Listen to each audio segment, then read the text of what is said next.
Assalamualaikum warahmatullahi wabarakatuh. Halo Good Momies, ketemu lagi sama Evi.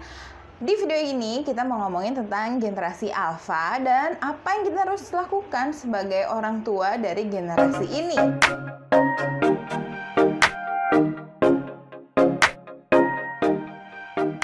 Nah, Good Momies pernah dengar kan istilah milenial? Nah, milenial atau generasi Y, generasi Y adalah kita-kita yang lahir di antara 1980 sampai 1994. Generasi alpha adalah anak-anak dari generasi milenial. Jadi anak-anak kita. Nah, generasi alpha ini adalah generasi yang paling cerdas. Maksudnya yang paling terdidik. Mereka juga akan jadi generasi yang paling sehat, generasi yang paling makmur, dan juga generasi yang paling canggih. Ya wajar aja kalau mereka ini generasi yang paling terdidik ya kan. Secara kita mami papinya generasi milenial udah sadar banget akan pentingnya edukasi. Lalu misalnya kalau zaman dulu, zaman kita nanya ke ibu kita, "Bu, kenapa sih kok langit warnanya biru?" Ibu kita tuh paling jawabnya, apaan sih nanya-nanya mulu? Udah mana nggak tahu lah, udah diciptain Allah begitu. Udah sana-sana main aja, gitu kali ya jawabnya. Nah kalau kita sekarang, kalau anak kita nanti bertanya, Mami kenapa sih langit biru?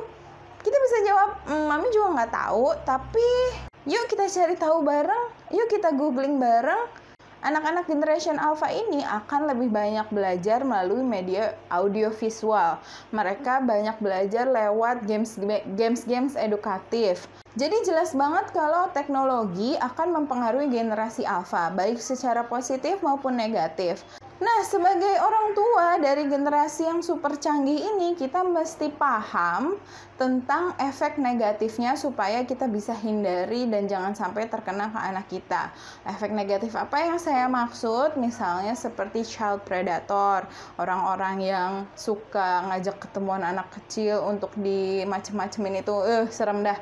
Kemudian misalnya juga bullying, cyberbullying, karena kan yang namanya komentar di internet kita kan nggak bisa ketemu orangnya langsung, jadi kayaknya tuh orang-orang lebih berani untuk tidak sopan gitu kan, meninggalkan komentar atau ngata-ngatain teman, atau misalnya nyebar-nyebarin foto yang sebenarnya anak kita nggak mau disebarin, itu kan termasuk cyberbullying. Kemudian juga tentu aja kayak misalnya konten-konten yang tidak child friendly seperti pornografi atau yang penuh kekerasan, itu kan kita nggak mau kalau anak-anak kita lihat.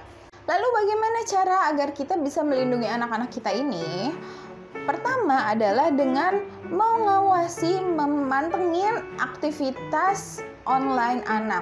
Jadi kalau misalnya anak mau buka internet, sebisa mungkin kita ada di sampingnya untuk mendampingi dia, untuk melihat apa yang dia lihat. Jadi kita bisa menilai, oh nggak boleh buka ini, tutup gitu. Karena yang namanya internet itu banyak link-link macam-macam. Jadi kita buka A, ngelink ke B, ngelink ke C. Nah kalau misalnya ya A aman, B aman. Nah di C udah mulai tuh ada iklan-iklan yang gambar wanita-wanita tidak berpakaian sopan gitu kan. Sezek aja yang masih 2 tahun dia udah bisa loh untuk ganti video YouTube sendiri. Jadi dia bisa swipe ke atas terus dia klik. Ntar lama-lama, loh kamu udah nonton apa ini, nggak jelas gitu. Padahal melengnya baru sebentar. Jadi anak-anak kita ini canggih, mereka naturally paham bagaimana cara menggunakan smartphone. Nah video YouTube juga nggak semuanya aman ya kan. Kayak teman pernah cerita, dia pernah lihat anaknya lagi nonton stop motion lilin gitu loh, yang kayak polos banget gitu, tokohnya juga Spider-Man sama Elsa sama gitu-gitu deh. Pokoknya tokoh-tokoh yang kita kira aman untuk anak-anak kan ya. Nah ternyata si Elsa sama Spider-Man-nya bikin bayi. Nah terus kan ibunya langsung panik, ini kamu kenapa nonton ginian? Nah ternyata video yang kayak gitu lolos gitu, dan dia nge-link dari video yang biasanya si anaknya tonton yang emang ceritanya yang nggak seperti itu gitu. Tips yang kedua adalah pilih yang offline dulu. Nah misalnya kita bisa punya alternatif yang offline dulu, kenapa enggak gitu kan. Kita pilih aplikasi yang bisa diakses walau tidak ada jaringan internet. Jadi kita bisa matikan dulu internetnya, kemudian baru mengizinkan si anak untuk main. Atau bisa juga kalau di YouTube juga bisa kan, misalnya kita bisa pilih video tertentu yang kita udah tonton semuanya dan kita tahu itu aman buat anak kita bisa download. download. Sebelum mereka nonton, bisa juga dinonaktifin dulu internetnya. Jadi mereka udah nontonnya yang di-download aja dan gak ganti-ganti ke yang macem-macem. Lalu tips yang ketiga adalah batasi waktu screen time. Jadi kalau saya dan suami itu sepakat kalau Zack hanya boleh nonton dan main game di handphone itu total sehari 30 menit. Ada juga teman yang membatasi penggunaan smartphone untuk anaknya 15 menit. Jadi kalau teman saya ini caranya dia pasang alarm dulu. Kalau misalnya dipasang alarm 15 menit, kemudian baru dikasih smartphone-nya ke anaknya yang usianya 4 tahun. Kemudian kalau misalnya udah bunyi itu alarm, saatnya dikembalikan smartphone-nya. Jadi tertib gitu, bener-bener 15 menit satu sesi. Ada juga kenalan yang lain membatasi penggunaan hanya 10 menit, padahal anaknya udah usia 10 tahun, ya nggak apa-apa juga ya, yang namanya kesepakatan keluarga kan lain-lain gitu. Yang jelas ada batasan lah baiknya, karena tetap yang lain itu perlu kayak main-mainan beneran, family time sama keluarganya, main sama teman, jalan-jalan sore, main sepeda, dan lain sebagainya. Oke, itu tadi mungkin tips 1, 2, dan 3 tadi itu lebih sesuai untuk anak-anak yang masih kecil yang bisa kita atur. Nah, semakin anak kita beranjak besar, semakin perlu mereka dengan internet ya untuk kerjain tugas, untuk googling apalah. Pokoknya keperluannya bisa macam-macam ya.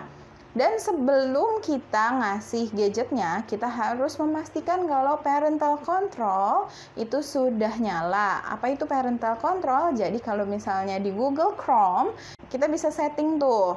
Parental controlnya harus nyala. Jadi nanti sama Google Chrome-nya akan disaring yang namanya situs-situs yang mengandung pornografi, mengandung kekerasan, kata-kata kunci tertentu itu bahkan nggak bisa dicari. Kemudian kita juga bisa pakai aplikasi. Google lah cari aplikasi parental control yang terbaik. Bisa juga itu di settingan handphonenya sendiri. Kita bisa cari misalnya untuk nge-lock aplikasi-aplikasi yang kita nggak mau anak kita masukin. Misalnya supaya anak kita nggak main Instagramnya kita bisa lock pakai password, dan passwordnya jangan kasih ke anak gitu. Jadi kan dia nggak bisa akses. Mungkin yang bisa diakses cuma YouTube Kids sama apa gitu kan, yang kita tahu itu aman. Intinya belajarlah, bisa kita nyeting-nyeting begituan mah. Kalau bingung tanya suami apa gimana. Yang jelas kita generasi milenial ini kan juga cukup canggih ya. Jangan kalah lah sama anak kita. Nah, kalau tadi parental controlnya udah nyala, sampai situ aja belum cukup. Jangan dikasih gadgetnya dulu, karena kita harus ajarin mereka dulu apa aturan yang tidak boleh kita lakukan saat lagi online. Contoh yang pertama adalah nggak boleh download kalau nggak izin. Jadi tanya dulu sama kita, aman nggak ini untuk di-download? Apa tujuan nge-download ini gitu kan? Kemudian kalau mereka mau download aplikasi, harus tanya kita juga supaya kita bisa cek itu aplikasi apaan, ratingnya untuk usia berapa, kan ada tuh, perhatiin di Google Play itu nanti ada Good Momies bisa lihat ini aplikasi untuk usia 2-8 tahun misalnya, ini aplikasi untuk everyone, semua orang boleh download gitu kan. Nah ya, kalau semua orang boleh download itu juga kita juga harus perhatiin nih apa isinya gitu. Kemudian nomor 2, nggak boleh upload tanpa tanya dulu. Jadi jangan tiba-tiba ngupload foto kita lagi nungging atau apa gitu kan. Namanya di handphone kan kita nggak tahu apa yang mereka selfie-selfiein.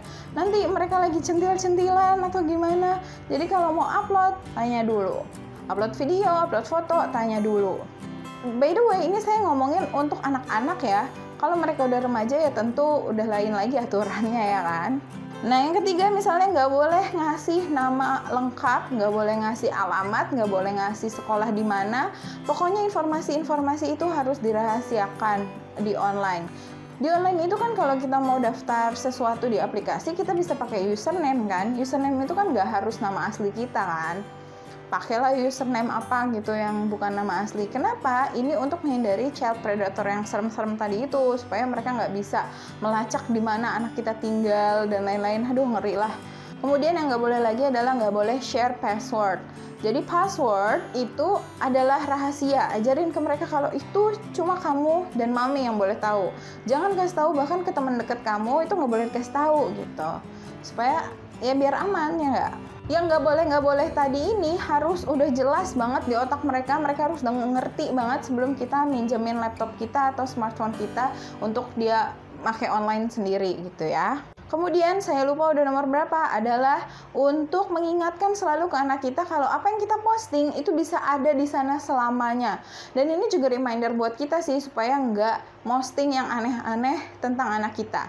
Karena kenapa? Di zaman sekarang mau bikin visa, mau lamar universitas, mau lamar pekerjaan, mau ngelamar beasiswa, semuanya ditanyain handle sosial media kita. Kenapa? Supaya si penyeleksi bisa lihat ini orang kayak gimana sih gitu, kehidupannya oke apa enggak, dan lain-lain. Nah, kalau kita selalu posting yang enggak-enggak, nanti anak kita malu dong. Maka pastikan apa yang kita taruh di luar sana, di dunia maya, apa yang kita posting, itu something yang positif. Lalu yang terakhir adalah kita juga harus siap untuk belajar, karena yang namanya aplikasi, yang namanya apa yang lagi ngetren itu berganti terus-menerus. Dan kalau misalnya kita ketinggalan, nanti anak kita merasa kita nggak relevan lagi. Apa sih mami, kuno banget gitu kan. Ya itu, jadi kita harus tetap tahu apa yang lagi in. Kalau bisa malah duduk di samping mereka dan minta ajarin, apa sih yang lagi kamu kerjain, emang itu kayak gimana sih, kasih tahu dong gitu. Jadi jelas ya, teknologi itu akan mau nggak mau mempengaruhi kehidupan anak kita. Otak mereka akan terus-terusan distimulasi sama teknologi, sama gadget, aplikasi, dan sebagainya. Maka penting untuk kita, orang tuanya di rumah, mengerjakan atau menstimulasi hati mereka. Maksudnya gimana? Ya, kita juga nggak boleh lupa untuk mengajarkan yang namanya nilai agama, kesopanan, resiliensi, empati. Jadi kalau anak berempati kan nggak mungkin dia ninggalin komentar kejam ke temennya, nggak mungkin dia jadi pelaku cyberbullying kan, karena kita udah ajarkan jangan begitu, itu bisa membuat orang lain sakit hati dan sebagainya. Itu dia tips dari saya seputar menjadi orang tua generasi paling canggih, yaitu generasi Alpha. Sampai jumpa di video berikutnya. Wassalamualaikum warahmatullahi wabarakatuh. Bye bye.